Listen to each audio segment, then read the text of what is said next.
Welcome to the Studio Chat podcast. My name is Barbara Thompson. Each week, I'll be bringing you a self-care expert or a message to help you to discover how to live your best life and understand your mind-body connection. Thanks for spending some time with me today. Now, let the Studio Chat begin. This episode is a very special one for me.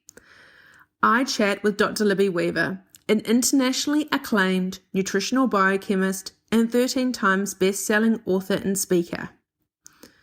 6 years ago, when I moved from Auckland to Wollongong, I was standing in the International Airport bookshop in Auckland, looking at all the books thinking, I just want something to read. You know, as I changed my whole life, moving over here to Australia, I just wanted something fun and easy to read. And I picked up one of her books. And I'd heard of Dr. Libby before. And, you know, liked her and really was interested in what she was talking about. And when I picked up that book and read it, there were a lot of things in there that I was reading for the first time about nutrition and how our body works and hormones and stress. And it really sparked something inside me so much that I opened my health and wellness studio. A big part of that was that book. I opened my studio in late 2020. And then from that, when I graduated as a certified nutrition coach in January 21, she was also part of that course. And so she just kept popping up in my life. And then I bought a couple more of her books as well. And through this podcast, it's such a privilege and an honor to be joined by Dr. Libby. She's just such an abundance of knowledge, and she just really inspires a lot of us out there. And she's just a really well-respected international speaker. She shared the world stage with people like Sir Richard Branson and Tony Robbins. And she has a way of explaining things in a way that can really help us take charge of our health and happiness.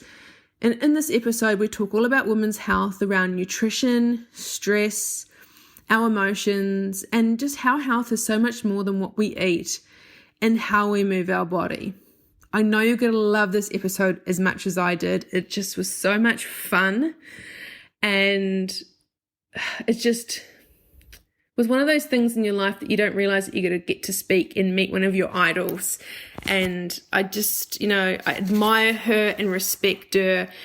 And everything we talk about today, I think is really going to help you and be of interest to you. So let's dive on in and have a chat with Dr. Libby Weaver. Hi guys, welcome to this very special episode of Studio Chat podcast. I'd love to welcome Dr. Libby Weaver. She's an internationally acclaimed nutritional biochemist and a 13 times best-selling author and speaker. Hi, Dr. Libby. Hello, lovely Barbara. It's a joy to be joining you today. Thank you so much. Oh, I'd love to share with my listeners, like anyone that knows me, when I announced that I was speaking to you on my socials, I cried. And I was just like, someone that's so well respected, and I really admire you, and you've changed my life for many different reasons. And I just couldn't believe that you said yes. And so I got emotional about it. And then today, as soon as I saw you, I thought, I'm really relaxed. I'm so excited to talk to you. As soon as I saw you, all these emotions just overwhelmed me. And guys, if you'll be like laughing at me, because you're like, that's such a Barbara thing to do. And when I was talking to Libby, I just cried and was like, oh my God, it's so nice to meet you. It was beautifully authentic. I just loved the truth of it. Thank you, Barbara. And when you just said that then, that I've changed your life, I don't do that. You do that. So you think of all the people who read books or listen to things and they might go, oh yeah, that makes sense, but they don't necessarily act on it. And you've obviously acted on some things that have resonated for you. So you're the one who changes your life, not me. Oh, thank you. Now, before we dive into things, I'd love to share with you a bit about my story and how this has all come about. So I'm going to hold up this book here, which you guys won't be able to see, but it's called Women's Wellness Wisdom. So 6 years ago, I'm from Auckland, born and bred a Kiwi. And 6 years ago, I decided to move to Wollongong. And I was at the airport looking at all the books, and I thought, what am I going to read on the plane? I'm moving my whole entire life, my 2 dogs to Wollongong. I just want something to read that's interesting. And I saw your book. I knew of you well before then as well. And I looked through the pages and thought, okay, this is something. I read it on the plane and was just like, oh my gosh, yes. Oh my gosh, yes. So my story previously to that, so like 35 years previously. I've been into fitness, into health and wellness, but it's from a different perspective. It was from weight loss. It was from fitness. It was from to look a certain way. And so I've had a bodybuilding background, and I've worked in gyms, managed gyms. In my early 20s was a centre director for the biggest Australasian wellness, well, it was Jenny Craig. So I managed their biggest centre in Australasia. And even at my early 20s, I saw all these women come in with my very limited knowledge, how broken they were, filling out the health questionnaire form, how much medication they were on, how much struggle, I saw the emotional impact on these women coming through the door. And even then it touched me, and I was like, two things happen. I don't want to be like that, but how can I help them? So working in all those industries, it was just a passion. But this book changed my life because it opened my eyes to weight loss is like the symptom, what's the cause, look at, and just the herbs and the different type of woman wellness. And this was all new to me. Before I picked up this book, I didn't know anything to do with that side of things. So when I picked up this book and moved to Australia, all sorts of things in my life happened. And one of them was, I know this has been my purpose. So your book led me to fulfilling my purpose. It led me open to my health and wellness studio, which was in 2020. And then from that, I then found the Food Matters team and was the first group to, graduate with the nutrition qualification. And you're a speaker in that. So again, I saw you again coming up, and that was in January 21. And then, so from that, that's what led me to today. Congratulations. You really followed the threads, didn't you? And really trusted that what had arisen for you that you felt was really calling to you to share with others. And yeah, that's incredibly beautiful. It was and then obviously through that, I've bought your other book, The Invisible Load, a guide to overcoming stress and overwhelm. So it just led me to that. And literally, I'm just honored to have you on my podcast today. And I just want to read a little paragraph that I've put together. And the reason I don't normally read anything on my podcast, but I didn't want to miss anything out. And this is, I truly believe as women, to look after ourselves, it's way more than just what we eat and how we look. And focusing on weight loss, it's a combination of all the self-care markers like sleep, stress, movement, hormones, mindset, supplements, and nutrition. I love to help women find what best works for them right now at that stage of their life, where they're currently at, and also for them to be aware of life changes, their bodies change. And I want to help them through this. I want to give women the permission to trust their intuition and trust their gut, which was a really big, life-changing aspect for me. And I want them to know how to take care of themselves. We're not shown how to really actually take care of ourselves, and no one knows us best as we do. And so that's why I'm grateful to have you here today. And I know that we're going to talk about nutrition, stress, and emotions. And you've got a 3-pillar approach when it comes to stress and emotions. But before we get into it, I'm pretty sure everyone knows who you are. But if someone's been living under a rock and doesn't know who you are, can you please share a little bit about who Dr. Libby is, but what actually is a biochemist, and what is your why? Oh, that's so lovely. Thank you for all of the kind things you've just said, Barbara. So my background, I originally went to university for 14 years, which I know makes me sound really thick and like I failed everything, but I very much loved learning, and I still do. So I originally studied nutrition and dietetics, and then did honours, and then did a PhD in biochemistry. So there's lots of science in my background. But since then, I've worked with people one-on-one for just over 20 years. And that's really where the rubber hits the road. That's where you get to see what truly makes a difference in someone's life and also what doesn't. And so I combined my 14 years at uni with my 20 plus years of clinical practice to create what I call my 3-pillar approach. And those 3 pillars are the biochemical, the nutritional, and the emotional. So I look at absolutely everything through those 3 lenses. So when it comes to, so in my original training, I was taught that if you just showed people and wrote out a plan, in other words, a diet, which I'm not a fan of, if you just, gave someone a plan for them to follow, that was really all that needed to happen. But in reality, they might do that for 3 days or 3 weeks or 3 months, but eventually they will nearly always revert back to what they used to do until a deeper understanding is understood. So that was what led me to really ask the question, why do people do what they do even though they know what they know? Because it's not a lack of knowledge that leads someone to polish off a packet of chocolate biscuits after dinner. No one does that thinking, I'm going to feel so good after I do this. We do it and we don't necessarily understand why we do it, but it's not a lack of knowledge. And so I put that third pillar, the emotional part, into my work because it didn't feel complete without it. And it's actually our beliefs and our values that drive our behavior. So we might have really wonderful knowledge, but if we have a belief that can be very silent, but it might be that we're not worth taking care of, for example, it can really interfere with us being able to act on the knowledge that we have. So my big why is really part of my mission statement. It's to educate and inspire and enhance people's health and happiness. And I hope then that creates a ripple effect that transforms the world. And I don't say that lightly, because when we step up and take care of ourselves, it doesn't just impact us, it impacts everyone around us. And when it's as if we don't really realize that we sort of have standards for ourselves in all sorts of areas, with our fitness, with our food, with our finances, with the quality of our relationships.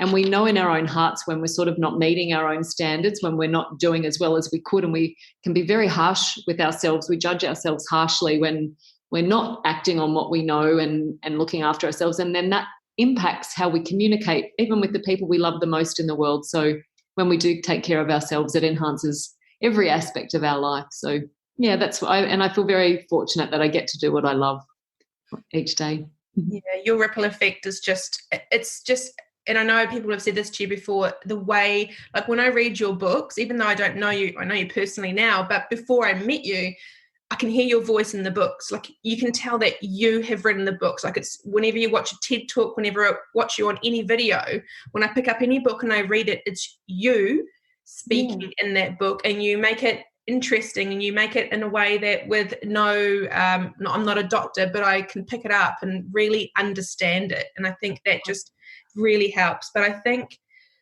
my studio is all about women's health, and a lot of women worry about calories, their weight, maybe going to their GP and always being told, not even looking at the BMI, but there's a lot of women that I see that just their body types are different. Or, you know what, sometimes we just go through really stressful periods in our life. Look at the last 2 years to know that our weight fluctuates and it doesn't determine our worth, but we can let's look at our health. What is our body trying to tell us, and work backwards from there. And then I say to my clients that the weight will come. It'll absolutely fall off and your body will be what your body is meant to be. But I do find that when they go to the GPs and they get weighed, and a lot of my clients get told on a constant basis, you've got to lose weight. Like that's the main factor when they've just had this traumatic thing happen in their life, or they've just had stress. Yeah. And that's what I'd like to highlight today is for anyone listening to this is I really want you to look after your health, because until I picked up that book, I was so driven to be, it's so ironic because I was so driven to be healthy, but everything I was doing wasn't healthy. But on the outside, especially when I was doing a particular sport, I would get tapped on, Barbara, you look so healthy and you're so fit. But deep down in my gut, I knew that this isn't the life I want and I'm not happy, but I don't. And then when I competed and got to how I wanted to look and feel, I was like, I still feel overweight. I still don't feel happy. I'm not healthy. I'm not. So that's what, again, shifted for me. It was like, there's more to this. I need to find out. I want to be that voice for women to know that the weight comes off, but you've got to, like, your health is your wealth. You know, if you lose your health, people have millions of dollars and they're really unhealthy and they work so hard and stress themselves out. And then when they're unhealthy, all they want is their health. Exactly. And I want to help women before they get to that point. Let's look at that now. Don't wait until you get a diagnosis. Don't wait until that end part. I teach women about bioindividuality, about biofeedback, and I want them to understand their bodies. So, because a big part of my journey was I'd go to experts and go to people in the fitness industry. They'd give me a food plan, black or white. You got to eat this, you got to eat that. You can't come off it. And I did stick to it for the certain sport, but it gave me so many disruptive eating patterns, and really, this is a good food, this is a bad food, and then just made my body image just so much more than what it had to be. And that's what I want to help women nourish their bodies. When you actually take that word nourish and care, it can really change the way someone looks at food. So I'd love to dive in to talk about nutrition first, one of my biggest passions. So when we talk about health for women, it's not just about weight loss or fitting a certain clothing size. It's about women. I really want to highlight this today, that we need to eat. I see so many ladies that starve themselves, or I say to them, can you share with me what you eat? And they'll either share with me what they've eaten and it's not enough, or they share with me, I've had this and I'm such a pig. It's like, it's one day in the week. You're not going to get fat.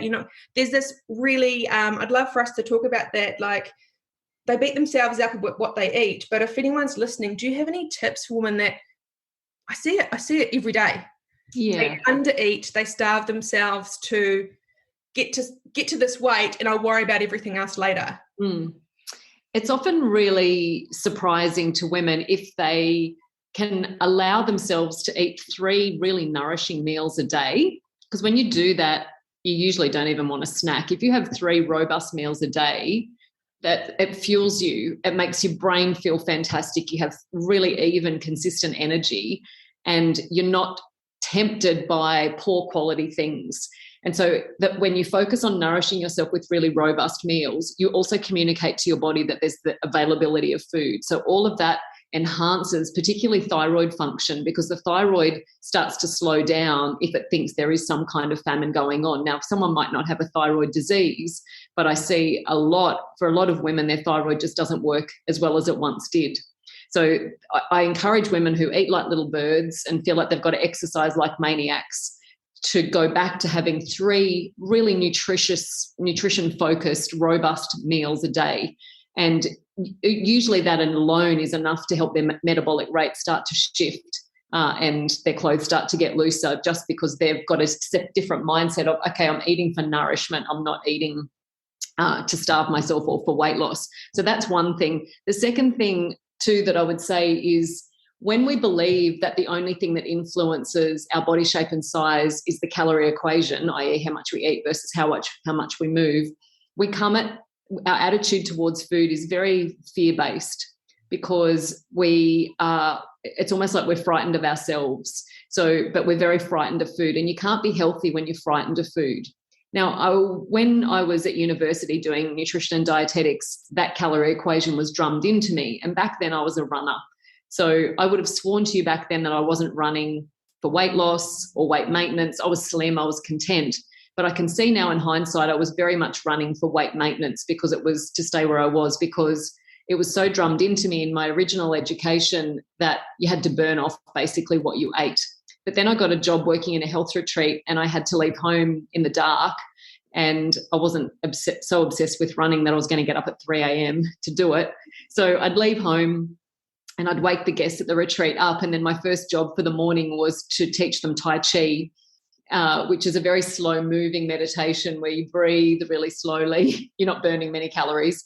And then my next job for the day was to take the guests who hadn't exercised in a really long time on what was called the easy walk. So it was 20 minutes over flat ground, so I didn't break a sweat. And my eating remained the same across this period. And what absolutely fried my brain was that once I started doing the Tai Chi and I stopped running, my clothes got looser. So I was burning fewer calories but eating the same, and my clothes got looser. And it messed with my head, because based on the way I'd been educated, the opposite was supposed to happen. So it was actually that experience coupled with what I was seeing in not all, but more and more of my patients and this is in the 90s, I was noticing it in more and more of my patients, that the calorie equation, which was the only way I was originally educated, it just wasn't working for people. And the other thing that I saw was these were highly motivated, very intelligent people who were saying things to me like, Libby, I'll do anything to lose weight. I'm so uncomfortable. I'm so frustrated. I don't know why I do this. I know better, but I eventually go back to cake after dinner or whatever it is. And so it was that whole experience all sort of put together that led me to go back to my geeky biochemistry textbooks with the question in my mind, what leads the human body to get the message that it needs to burn fat, and what leads the body to get the message that it needs to store fat? And I put the answers I found into the first book I wrote, which was Accidentally Overweight, to really try to help women, especially, to change their focus away from weight loss to health, because that shift alone leads you to make different choices. Because when it's about weight loss, you can too easily end up hurting yourself. It's usually not about health, because it's all about, I'm not allowed to have this. And it's very much a mindset of deprivation. Whereas when you're focused on having great health and energy, you eat for nourishment, you eat for energy. And then the last little piece I'd say to this, Barbara, is I think a helpful way to look at it when people do that black or white, all or nothing kind of thing. Like, people will say to me, I was going really well and then I fell off the wagon. And my response is, there's no wagon to fall off. There's just your life. Mm-hmm. And if you make some choices one evening that are not very nutritious, it's literally one evening in your life. That's not justification to then treat yourself poorly the next night. It's actually the judgment that we would pass on ourselves that's more likely to lead us to go and do that again. So if we think of our health and energy being comprised of, let's say, 100 tiny little decisions each day, and it'll be way more than that, but let's say it's 100. And let's say right now, for someone, 20 of their choices support great health and energy, and 80 of their choices take away from their health and energy. If we start to ask ourselves, when it comes to food, drinks, getting caught up in gossip at work, if you think, does this support my health and energy? Does this nourish me? Before you engage in those types of things, you might think, well, no, actually it doesn't. And so you think, I know I'm not hungry, but I'm going to go back for seconds. And you think, well, will that nourish me? Well, no, actually it won't. And so mostly you don't do that. And so before you know it, you'll be at 50-50. You'll be at 50% of choices that support great health and energy and 50% of choices that take away from great health and energy. But you'll feel so much better. And because you feel so much better when it's 50-50, before you know it, you'll be at 60 or 70 or 80 choices in your day that support your health and energy, and very few that take away from it. So health isn't created from black and white thinking. It really happens in the grey. And hot chips is a great example. No one's going to stop eating hot chips. They're delicious. But there's a world of difference between having hot chips 10 times a year versus 4 times a week. They're very different lives. Yeah. Thank you for sharing that. About you doing the Tai Chi and stuff, and how you were a runner and then you found that your clothes were getting looser by doing less movement. 2 words come up for me. It's fear and control. I think a lot of women with weight loss, with nutrition, it's a fear of letting go of that diet culture that they've done probably since high school, probably since, even if they grew up in a household with parents that we never forget, at 8 years old, 10 years old, should you have seconds, or you're a girl so you shouldn't, like these kind of things that I'm sure a lot of people can resonate listening right now. It may be a boyfriend or a girlfriend or someone that have said, oh, you're eating too much, or do you need a second helping, or you're looking a bit big, or, those certain words. I say to my clients, let's look at nourishing ourselves, is that fear of, if I let go of how I've always eaten, I'm scared I'm going to blow up. But then also there's that fear of control, of letting go. But they all come, they come to me and come to you because what they've done is not working anymore. It might be 35, might be 40, 45, it might be whatever age. Our bodies are constantly changing, and they'll always have that fallback diet. They'll always go back to the keto or whatever it is because it worked for me. And it worked for them, but I always debate them and go, well, did it actually work for you? What's happening today? That's right. Let's look at that. And they go, oh. And then I always say to them, I don't think I'm going to help you to see what it feels like to feel healthy, because once you nourish yourself and you feel good, I'm the biggest chocolate person in the world. But when I started introducing more greens into my diet, when I started adding broth and adding things that nourished me, you don't have that tie to them. You don't have an empty tank. And so people can't believe, they go, oh my God, don't you crave them anymore? And I said, no.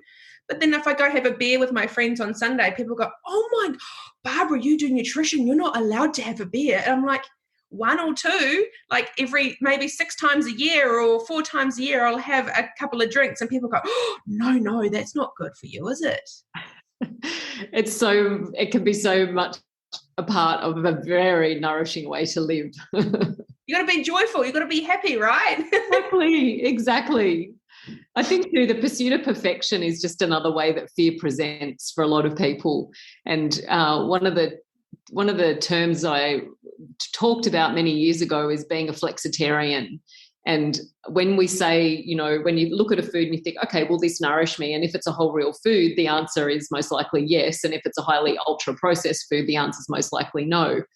And then the trouble though is that we can all take it too far, if you like. So when we say, will this nourish me? You mostly want to choose the food that will nourish you, and then just occasionally the ones that don't, because on those occasions you're sort of nourishing your soul anyway. When you're catching up with your friends and having your beer, it's good for your soul. You're not sitting there going, oh, will this nourish me? It's a great time, and you're happier and healthier for it.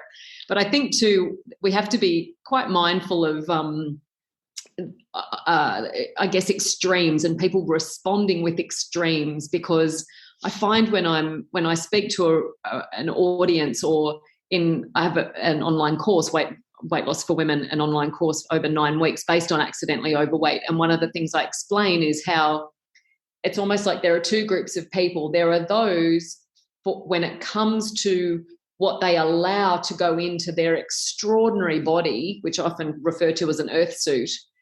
When they're contemplating what they will actually allow to go in here, they need to massively raise their standards and really care so much more about that nourishment factor. And then there are people at the opposite end of that spectrum who need to really chill out. They're so frightened of food, and you just can't be healthy when you're that frightened. And they'd do really well just relaxing a lot more. And yes, we want to mostly focus on nourishment, because our food is the only way we get vitamins and minerals and antioxidants into our body, and we will literally die without them.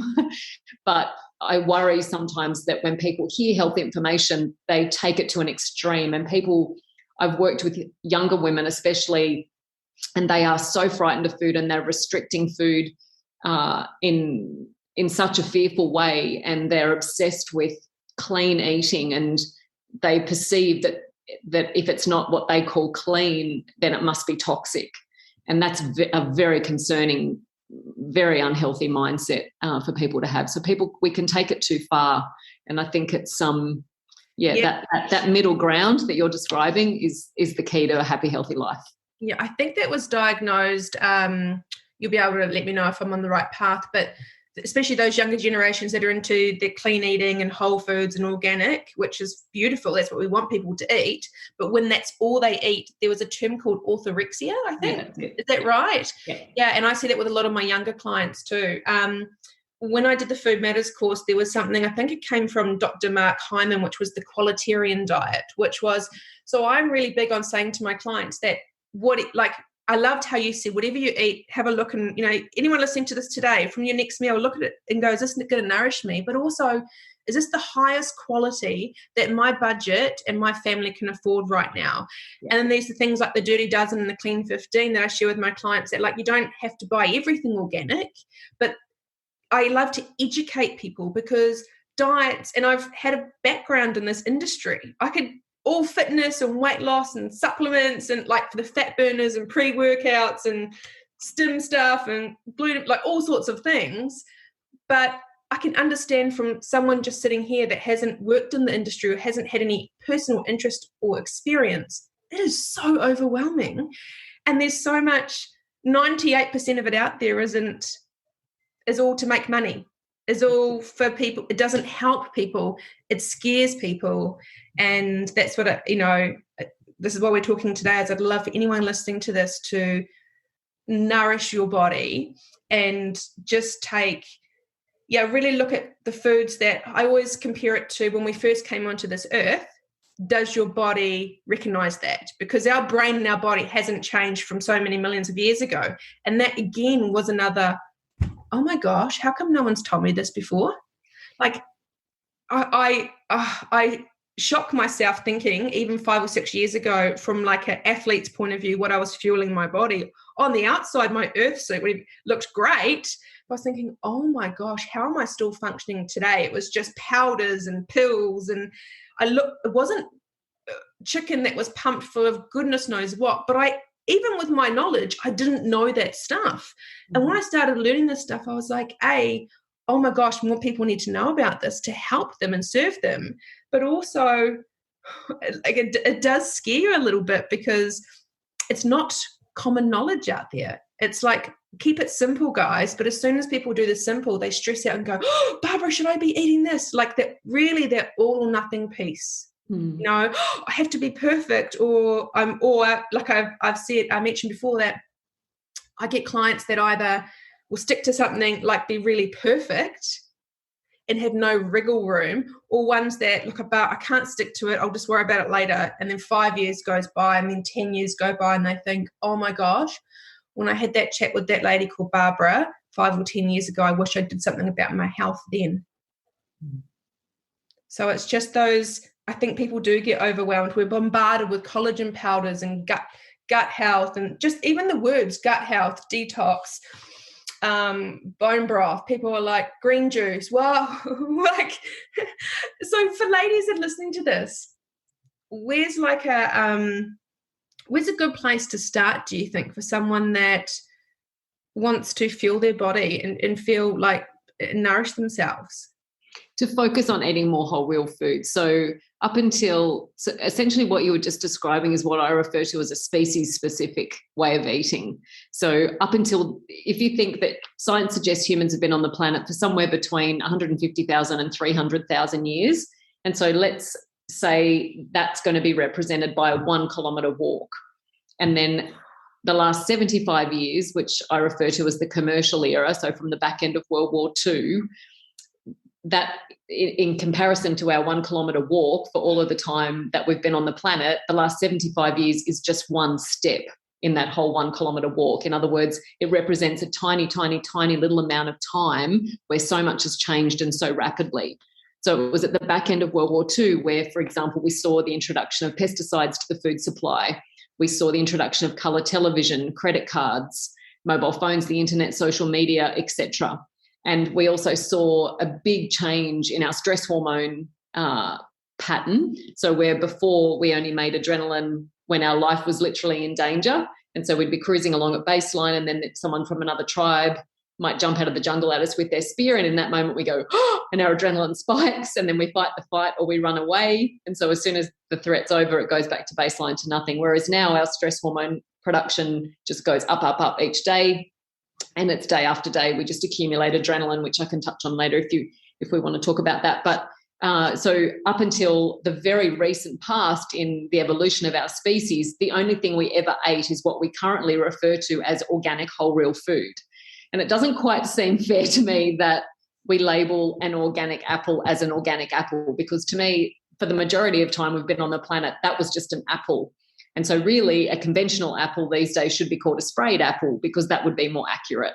So the first step is to start to eat more whole real food. So think, and I'll give you an example. So let's say someone eats 35 times in a week. So let's make it 3 main meals and 2 snacks, 7 days a week. That's 35 times. Now, some people will eat more frequently than that. Some will eat less frequently than that, but we'll take 35 as the average.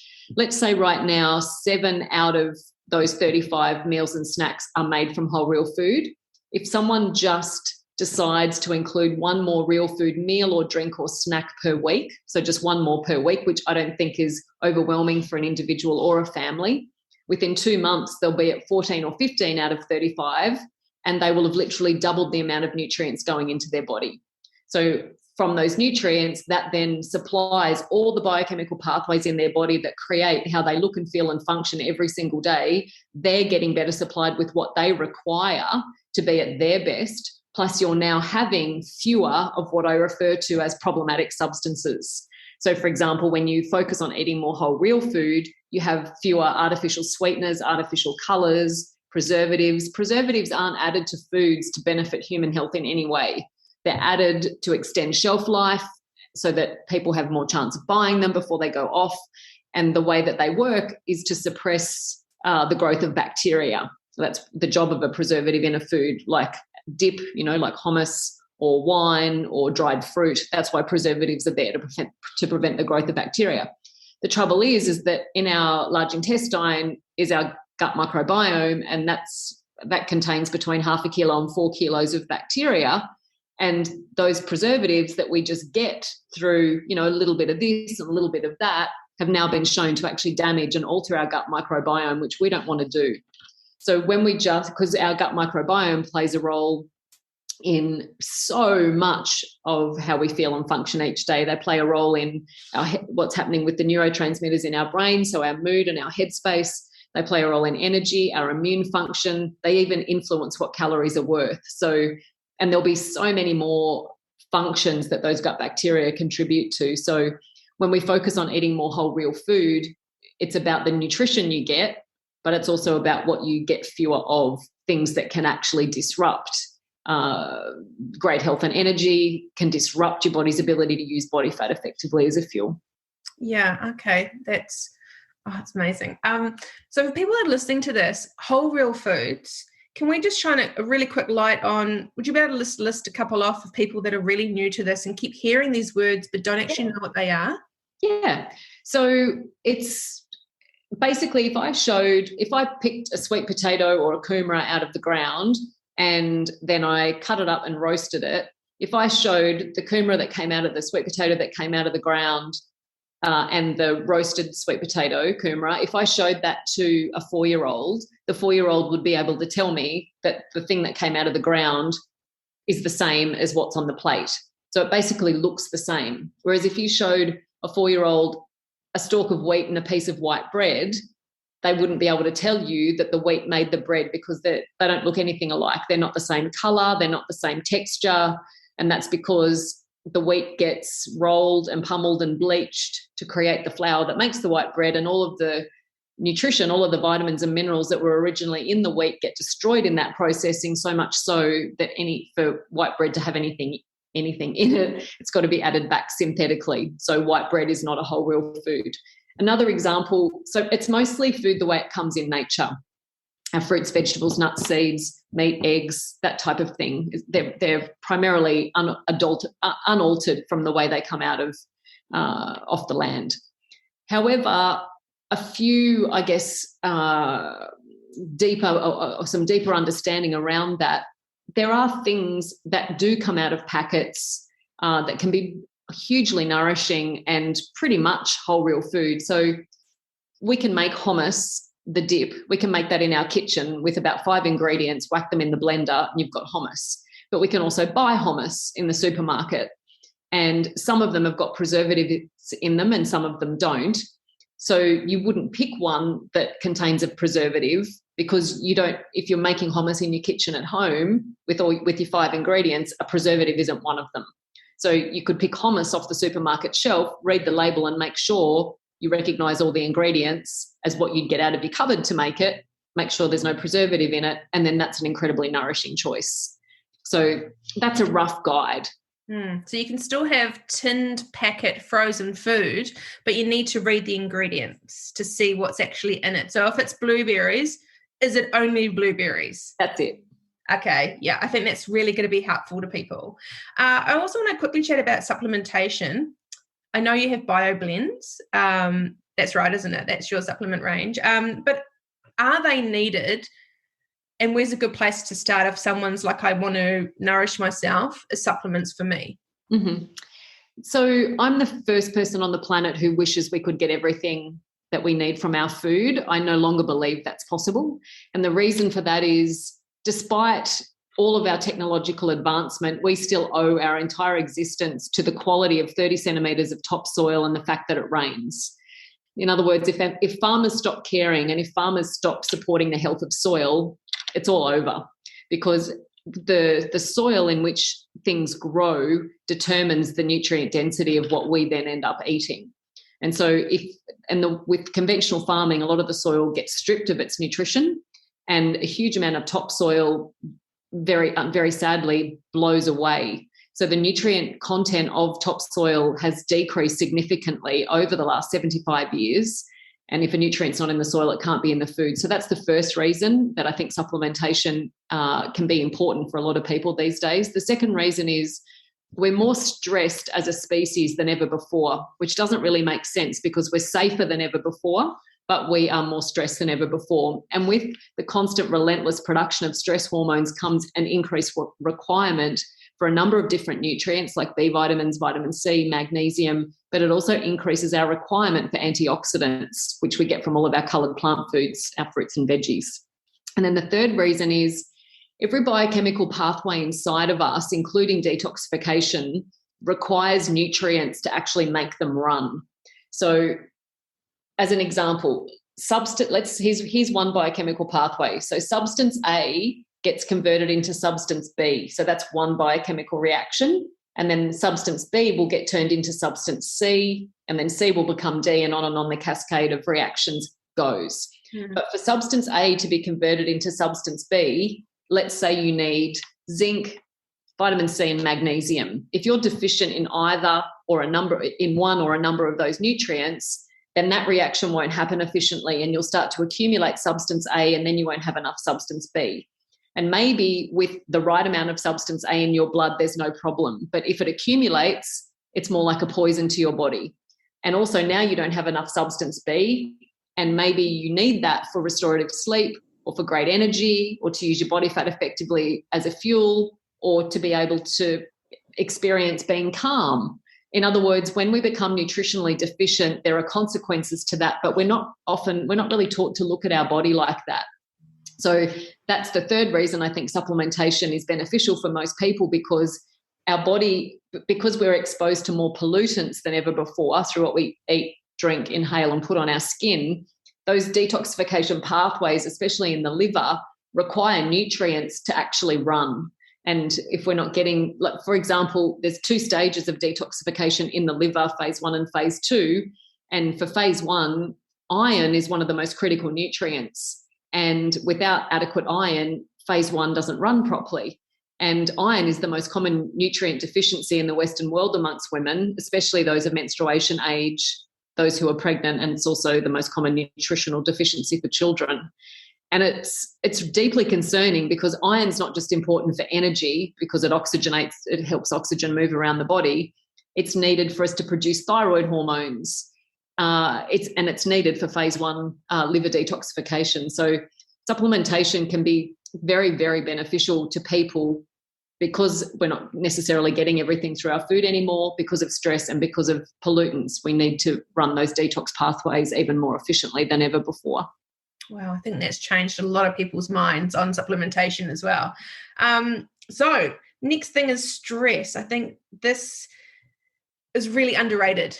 I think you can eat the perfect diet, you can do the perfect exercise, get the great amount of sleep, but if stress is the overarching, I guess, pillar in someone's life, it can affect your hormones. It can almost be like I always call it like a blanket across your body. So you can eat right, move right, sleep right to a point. But then if you have an overarching, I guess, level of stress in your life, I always like to say it's like a big blanket that covers your body, and stress is like, let's look at stress before we look at anything else. And I just, as women, we give so much to our friends and our family and our children and our pets and our neighbor, and we put everyone, that's why we're women, is we're carers and we're nurturers. But and a lot of women don't stop until they have a health concern. And I even know of some people that have health concerns but still keep pushing. I'll be fine, it doesn't matter. They just have this constant, I have to rush, I have to push. So how does stress actually affect our health? So in small bursts, it's no problem, the way I talked about before, the way we've made it historically. Threat to our life, spike the adrenaline, deal with the threat, run away, fight the fight, and it goes back to nothing. Where the problem comes is with the constant, relentless production of it. So with stress hormones, they have consequences themselves, which I'll touch on in a second. But because they also communicate to the body, adrenaline says our life's in danger. Cortisol, the other stress hormone, says there's no food left in the world. So because they essentially tell the body that survival is threatened, they have a fairly big ripple effect. So there's a region in our brain called the hypothalamus that is forever asking, am I safe? So it looks out into the world and says, am I safe? Okay, is there oxygen? Because we need that to survive. Is there food? We need that to survive. Is there water? Blah, blah, blah. And then it will look into our blood and say, am I safe? And when the hypothalamus sees high circulating levels of adrenaline because of a few coffees you might have had, because very sadly caffeine leads us to produce adrenaline, or because of our perceptions of pressure and urgency, there might be adrenaline there. The hypothalamus sees that adrenaline, says, am I safe? And the answer is instantly no, because we haven't evolved far enough on from when adrenaline meant that our life was in danger. The body doesn't yet understand that sometimes we make adrenaline from coffee and feeling the pressure.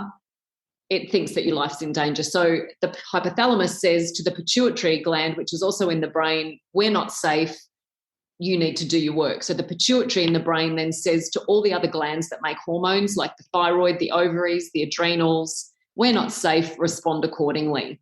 Mm-hmm. And so it's how I think for a lot of women, they end up feeling like there's all sorts of things not quite right with them. So they'll read an article about the thyroid and they'll think, oh, I sound like I've got an underactive thyroid. And then they'll have blood tests, but they're all normal. They will, even though they might not be normal, they might be skewed one way. I've seen that many, many times. They'll feel like regardless of where they're at with menstruation or perimenopause or being postmenopause, they'll often feel like there's some sort of problem with their reproductive system hormones. They might read a story about, it's inaccurate to call it adrenal fatigue, but a lot of people refer to burnout as adrenal fatigue. It's essentially HPA axis dysfunction. So it's this whole hypothalamus, H, P for pituitary, A for adrenal, that whole hypothalamic pituitary adrenal axis has been on red alert for so long. When the hypothalamus says, am I safe? The answer for so long has been no, that it's as if the thyroid, the ovaries, the adrenals have just gone, look, we just can't keep doing this. And so everything starts to slow down. And the symptoms of the different stages of stress, because initially when we're just living on adrenaline, we feel like superwoman and we just think, oh, if only I could get one more thing done, and your energy's still good at that point. And you might start to notice you're a bit bloated because adrenaline diverts the blood away from digestion to your periphery because it thinks your life's in danger and you've got to get out of danger. So, and 1 in 5 women in Australia and New Zealand have irritable bowel syndrome, and food is playing a role in that, but so is the stress response.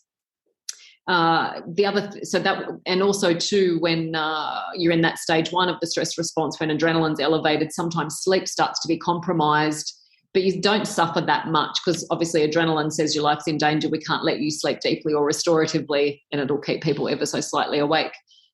The other thing that adrenaline can do is, because it's your red alert signal, it's your get out of danger hormone. To get out of danger, the body needs a fuel.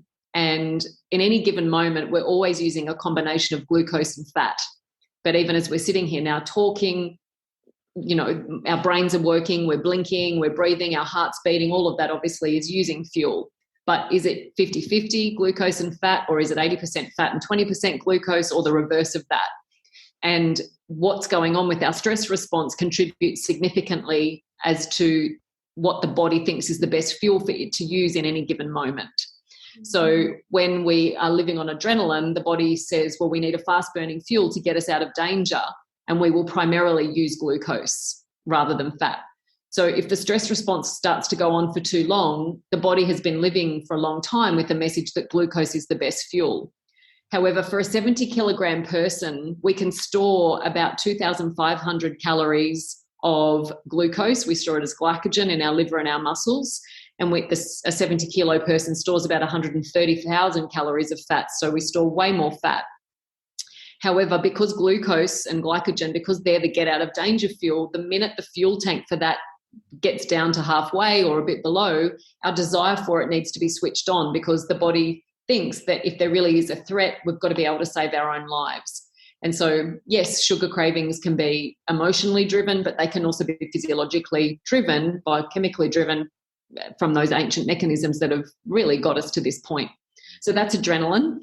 The other thing too, though, is with adrenaline, it can lead us to produce all sorts of compounds related to inflammation. And the body knows that inflammation is very damaging, it's degenerative, And we have our own inbuilt anti-inflammatory, which is cortisol. So we then move into the second stage of the stress response, because the body will elevate cortisol production because it's an anti-inflammatory, and it'll try and dampen down the effects of the adrenaline. So we haven't dealt with why we're producing all that adrenaline in the stress response, but now we're also making an excessive amount of cortisol. And because cortisol, we only have the only chronic stress humans had historically for the 1 kilometre walk were floods and famines and wars. And if you think about all of those scenarios, food was scarce, and the body hasn't yet learned to discern between the cortisol we make when there really is a famine and the cortisol we make when we're worried about a particular relationship, for example. It's all the same to the body. And so because it thinks there's a famine, it's catabolic. It's cortisol starts to break your muscles down, and that's how it slows your metabolic rate, because it's trying to help you survive. It thinks there's a famine, and it thinks if it can slow your metabolism down, it might mean that you're still here when the food supply gets reinstated. So the body has your best interests at heart in doing that. It's just that we often don't like the consequences. So it will slow metabolism. And it has a fairly distinct fat deposition pattern. So the fat will go on our torso, because all the organs that keep us alive, except for our brain, are all housed in there. And those organs need protection and warmth and nourishment to help keep us alive. And then sometimes we can move into the third stage of the stress response, which is when cortisol goes low. We just can't keep up with the requirement anymore, what the body is asking. And then we get stiff. We feel like we've aged 20 years overnight. Our energy goes through the floor. And it's not just, I'm a bit tired because I work hard. It's, I feel like I've been hit by a bus kind of feeling. And women feel like they worry they'll never feel like themselves again. So it changes so much about what the signals our body is getting. A really key point, I think, for listeners is that our body responds to the information we give it. And we have to learn how to communicate the truth to our body, which is that we are thankfully very safe. And because whenever the body thinks that there's a threat, some kind of danger, it changes our chemistry in a way that's unnecessary, and it can change our chemistry in a way that disrupts us feeling and looking our best. So from all of that, I'm hearing that it's a different way of looking at it. Our body's actually just helping us. Where a lot of the time, I think as women, we don't know how our body works. We don't know how it functions. We don't know why we're feeling the certain things. And the first response is, there's something wrong with me. I hate it. Why am I broken? What am I doing wrong? But it's actually just how your body's, from evolution, how it's appeared. And it's actually just trying to help you. And I think when you work with it and when you learn to understand it, beautiful that you just shared with us all about that stress. I know it's going to help so many people see it in a different angle that's never been explained like that before. And lastly, it's really important that when we look at the emotion side, why is emotions so important to our health? So the simplest way I can say it is, we don't hear what someone says, we hear what we think they meant. So when you shared earlier that some of your clients will go to the GP and they'll be weighed there. I have never weighed a single patient in my life, never will. But if they go to the GP and are weighed and then they're told to lose weight, they don't just hear that statement. They don't hear from the GP, you need to lose weight. The people who hear that usually put a comma in that sentence and then follow it with very mean, self-destructive words. It's because I'm hopeless, I'm pathetic, I have no willpower. It's so horrible what we say to ourselves. Yeah. And it's actually, and that's a story we've made up. But what I think needs to be taught in schools is that most of what we think isn't true. So we need to start to be able to catch ourselves in the act. When someone says, I ate too many chocolate biscuits, therefore I'm hopeless, pathetic, have no willpower, the first part of that sentence might be true. You might have eaten too many chocolate biscuits in a sitting. But the second part of that sentence isn't true. You've made it up, and you need to interrupt yourself with the stories you've been telling yourself for decades probably. And a much more appropriate and helpful and useful thing to follow the statement, I ate too many chocolate biscuits with, is, I wonder what led me to do that. Because the minute you judge yourself, you go blind to any kind of insight. Whereas when you bring a curiosity to a scenario, you open yourself to learn something. So when you say, I ate too many chocolate biscuits, I wonder what led me to do that. sometimes you can see, well, I ate all sorts of food that wasn't very nourishing in the middle of the afternoon because I can actually see my lunch was inadequate. I'm watching my weight, and so I hardly had anything for lunch, or I ate some green leaves and there was no carbohydrate in it and there was hardly any protein or whatever, and you're hungry. Your body wants food, and that's why you've done it. So you make a decision because you think, okay, I wonder why I did that. Oh yeah, my lunch was really inadequate. So you make a decision to have a more nourishing lunch. That might make the difference. Or you might recognize, look, I am someone who likes something sweet in the middle of the afternoon. Okay, well, on a Sunday, I'll prepare some bliss ball things, made from little nuts and seeds. I'll have them in the fridge or the freezer. I'll grab 2 when I'm heading out. So I've got those with me. If I want sweet food in the middle of the afternoon, I'll choose something that's going to give me vitamins and minerals, fiber, some good stuff going in as well. You could do that. Or you might see, when you say, I wonder what led me to do that, you might notice that, well, you had a meeting at work that afternoon and you put on a brave face in the meeting, but someone actually said something in the meeting and it hurt your feelings. And so you're smashing the biscuits because you're trying to numb yourself from the hurt. And then you think, well, biscuits can't numb the hurt. I just feel hurt. Biscuits can't comfort me. They can't put their arms around me and give me a great big hug. That's not possible. And so you start to recognize, okay, so when my colleague said that and it hurt my feelings, I can see that I'm perceiving that they're thinking that I'm inefficient, or I don't value my job, or I'm lazy. In other words, when the colleague has they might have said to you, where's that work? I needed it yesterday. That request is not in and of itself hurtful or stressful. Your colleague's just trying to get on with their work. But usually what we hear at the back end of their sentence is that they think we're inefficient or lazy or incompetent or thoughtless, whatever it is. In other words, we perceive some form of disapproval coming from others. And that is a story we make up, and it's that perceived disapproval of others that usually leads us to make choices, whether it's too much alcohol, too much total food, you feel like you start eating and you can't stop. It might be the opposite. It might be restricting food in a way that's really harmful to you and hurtful to you. It's our response usually to the perceived, conscious or unconscious, but the perceived disapproval of others that leads us to not take care of ourselves, because it's wired into us when we're little humans that love and approval is essential for our survival, because back then someone had to give us food and clothing and shelter so we could get by. But it still runs our life as adults until we do some of that work. Yeah. And I think whether it could be drugs, alcohol, gambling, it could be food, it could be anything that someone has a crux. It could be food. But I feel like when we have that emotional time, when someone said something that we don't like, we almost beat ourselves up, but also in agreement that, yeah, I am not worthy. That's why I eat the biscuits, because I'm useless and I'm not good enough. And I'm confirming to myself that I'm not good enough by damaging my health or doing all that stuff. So I'd just love to wrap up our session today. It has been so insightful. Such a privilege and an honor, Libby, to have you on my podcast today. You inspire the heck out of me. I adore you. I just, you've changed my life and more, as you know, and will continue to do so. And I just love everything. You've got a course right now on Russian women syndrome. So if any of the ladies are listening that would like to get in touch with you or to do one of your courses, where can they find them? Oh, thank you, Barbara. My website is drlibby.com, so drlibby.com. And I've got a couple of online courses, Rushing Woman Syndrome, which is not a medical condition. It's the name of a book I wrote back in 2011.